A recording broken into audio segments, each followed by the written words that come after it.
Capítulo 7. Quem abre a roda? O papel do mediador. Início da descrição da imagem. Desenhados em forma de rabiscos da cor azul, um menino e uma menina sentam no chão. O menino tem os cabelos lisos e usa uma camiseta listrada. À frente dele há um grande livro aberto. Ele passa uma das mãos no livro. A menina está sentada à direita dele. Ela tem os cabelos lisos e compridos, presos por um rabo de cavalo, e olha fixamente para frente. Contornando toda a parte direita da imagem, repetem-se os desenhos sempre presentes no livro, com as várias figuras quadriculadas, multicolores e justapostas. Fim da descrição da imagem. A roda, para ser aberta, ampliada e para todos, como já vimos anteriormente, precisa ter alguém que a abra, que esteja disponível, que queira abrir e que ache importante abri-la. Alguém que perceba que pode aprender e que faz sentido colocar todo mundo nela. Este alguém é o mediador. O mediador pode ser um professor, um bibliotecário, um agente de leitura, uma mãe, um pai, uma avó, um escritor, um contador de histórias. Mais que uma profissão e uma função a ser exercida, um mediador precisa necessariamente ser um leitor. Deve ser alguém apaixonado pela leitura, que goste de histórias e que se encante pela magia da literatura. Uma pessoa que tenha sensibilidade para perceber os olhares, que goste de aprender e de inventar, que envolva a todos em uma atmosfera de encantamento, de cumplicidade, de silêncio, de cochicho, de conversa, de atenção e de fascínio. Pode parecer óbvio que o mediador seja um leitor, mas, infelizmente, muitas vezes temos nos afastado do mundo da leitura, do livro e da literatura. Várias são as questões e as hipóteses para esta problemática, e todas são legítimas. Porém, não podemos sucumbir a elas. Uma grande questão que também afeta o mediador é o tempo para a leitura. O bom e velho tempo que nos falta, que não temos. Com isso, não conseguimos dar conta de tudo o que temos para fazer. Trabalho em excesso, compromissos com a família, escola, faculdade, cuidar de casa, distância e tempo que levamos da nossa casa para o local de trabalho. Engarrafamento, burocracias, lazer, redes sociais, novelas. Para pensar sobre o tempo para ler, queremos trazer aqui um recorte de um texto de Daniel Pennac. Ler os textos dele tem nos ajudado, alertado, feito-nos pensar, inspirado-nos e nos emocionado muito.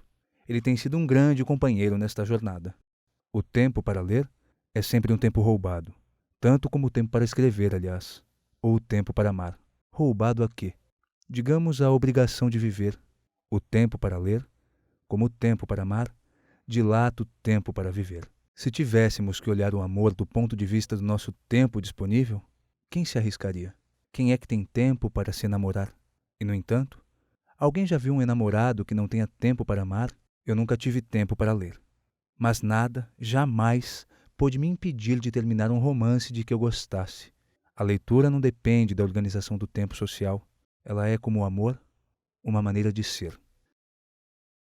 Daniel Pennac em Como um Romance. Qual o tempo que nos sobra para a leitura? Geralmente pouquíssimo ou nenhum. E o que fazer? Nossa sugestão é que tal roubar um tempo?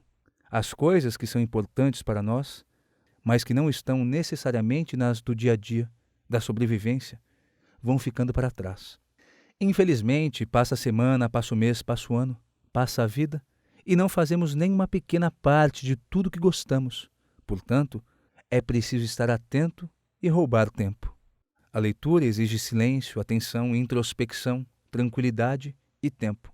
Se não roubarmos o tempo, estaremos perdendo a leitura porque também estamos perdendo estas características, estes estados de ânimo.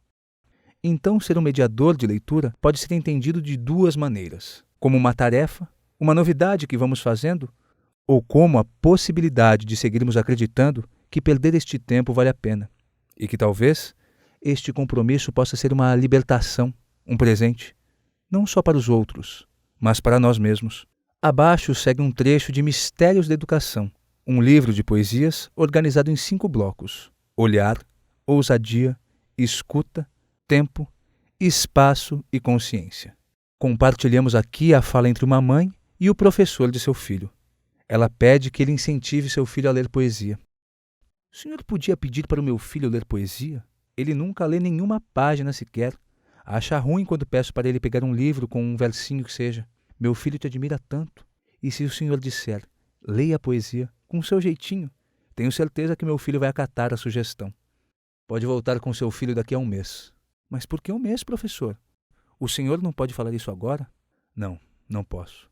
Por que não? Venha daqui a um mês, por favor. Leia a poesia, meu querido. Tenho certeza que você vai gostar. Te trouxe um livro bem bonito de presente. Dizia o educador ao garoto, que abriu com animação o livro recheado de versos. Quando o filho se afastou um pouco, a mãe se aproximou do educador e perguntou: por que o senhor pediu um mês para dizer uma frase que poderia ter dito antes, no dia em que vim aqui? Porque antes eu não li a poesia. Neste mês que eu pedi para vocês esperarem, voltei a ler Drummond e Manuel de Barros. Não me sentia bem em dar um conselho que não levo a sério. André Gravatá e Daniel Yanai.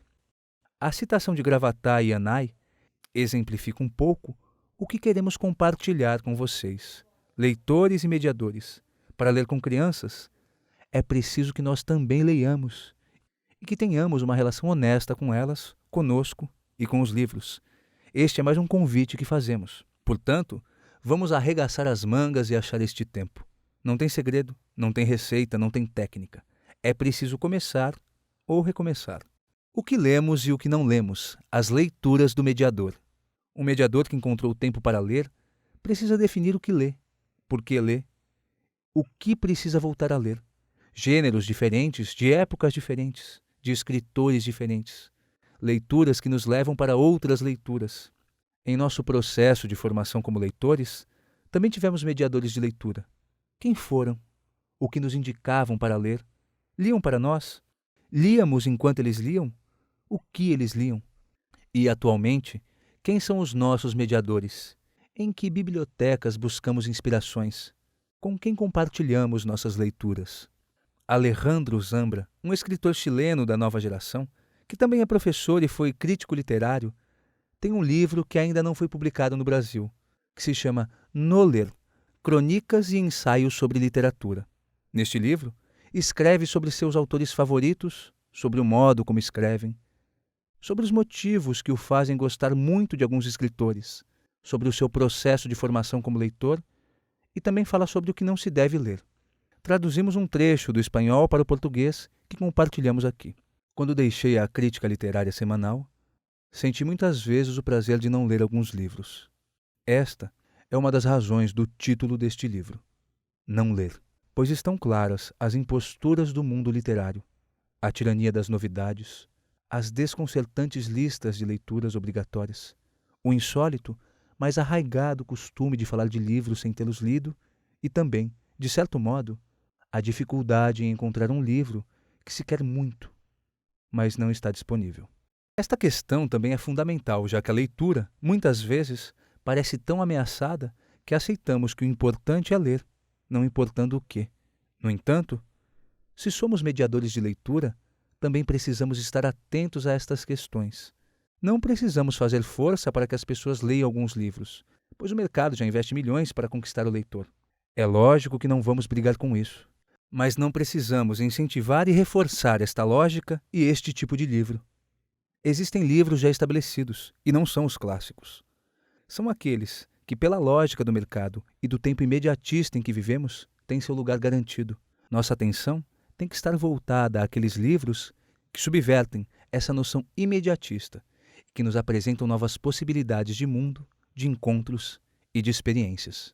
Jorge La Rosa, que pode ser considerado um dos nossos mediadores de leitura, pois nos indica leituras, autores que não conhecíamos, disponibiliza sua biblioteca e suas leituras prévias de forma generosa, diz que, assim como nos preocupamos com a nossa dieta alimentar, com o que faz bem para a saúde e o que não faz, quais alimentos comemos e quais evitamos, também devemos nos preocupar com a nossa dieta visual e auditiva, ou seja, o que vemos no cinema, na televisão, que músicas escutamos, o que lemos e o que não lemos. Ele nos lembra que, neste quesito, também existem alimentos que nos fazem muito mal, que nossos olhos não merecem ver, mas que existem outros alimentos, filmes, músicas, livros, que nos fazem muito bem, que são um presente para a nossa alma, para a nossa existência, para a nossa vida.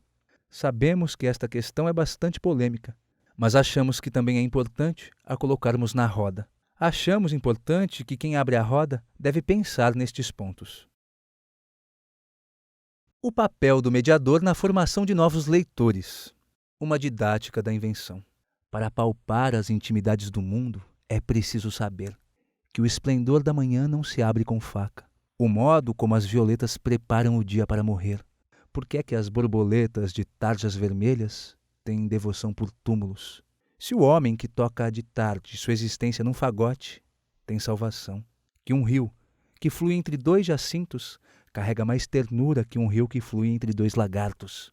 Como pegar na voz de um peixe, qual lado da noite umedece primeiro, etc, etc, etc. Desaprender 8 horas por dia ensina os princípios. Manuel de Barros. Para pensarmos sobre o papel do mediador na formação de novos leitores, com ou sem deficiência, trazemos um poema de Manuel de Barros, outro escritor que nos inspira muito. Manuel, ao longo de sua obra, ensina-nos a ver as coisas de uma outra forma, ler o mundo com outros sentidos, introduz uma poética do pequeno, do delicado, inverte a lógica dominante. Ensina que é importante olhar com calma, demorar-se, ensina a ter paciência e prestar atenção. E termina lindamente este poema nos fazendo um convite: desaprender 8 horas por dia ensina os princípios. Manuel nos propõe uma didática da invenção que, em nosso entendimento, é o papel do mediador, ou seja, encontrar e produzir uma didática da invenção para que a leitura seja para todos. O processo de formação de novos leitores demanda uma série de ações, estratégias, recursos que são complementares e interdependentes. Não existe uma única maneira de formar leitores. Várias questões e fatores interferem neste processo. A formação de novos leitores com deficiência não é diferente. Dialoga com estas mesmas questões. Vamos elencar aqui alguns pontos. Quais são as experiências prévias destes leitores? Que tipo de contato e de relação estes leitores têm com diferentes suportes escritos e gêneros literários? Eles têm livros e materiais escritos disponíveis em casa? Eles convivem com pessoas que leem em sua casa, na família, na escola? A leitura e a escrita são um valor? Eles são incentivados a ler? Alguém lê com eles e para eles frequentemente? As pessoas que são referências para eles incentivam e acreditam que eles podem ser leitores? São tantas perguntas que geram infinitas formas de pensar a formação de novos leitores. Mas, independentemente disso, todas dependem de tempo, espaços, materiais diferentes disponíveis e mediadores, para que com estes ingredientes possamos gerar interesse, curiosidade, vontade. Saiba mais, Daniel Pennac nasceu no Marrocos em 1944. É professor de língua francesa em Paris e escritor. Entre seus livros publicados no Brasil estão Diário da Escola, Como um Romance, O Paraíso dos Ogros, A Pequena Vendedora de Prosa, Senhor Malaucene, Frutos da Paixão, Esses Senhores, os Meninos, Camo e a Agência Babel, Camo e a Ideia do Século, O Olho do Lobo e Vira-Lata Virador. Pennac morou em Fortaleza por 2 anos na década de 1980.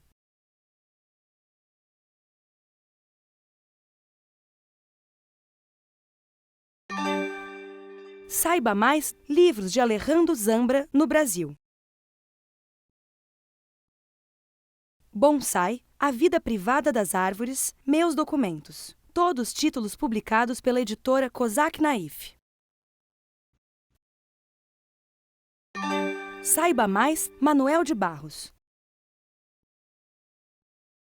Acervo de Manuel de Barros no PNBE, Programa Nacional Biblioteca na Escola. São 4 livros de Manuel de Barros que fazem parte do acervo. Poeminhas Pescados numa Fala de João, editora Bertrand Russell. Memórias Inventadas para Crianças, editora Planeta, ambos de 2005. Memórias Inventadas, A Segunda Infância, editora Planeta Jovem. E Poemas Rupestres, editora Bestseller, ambos de 2006.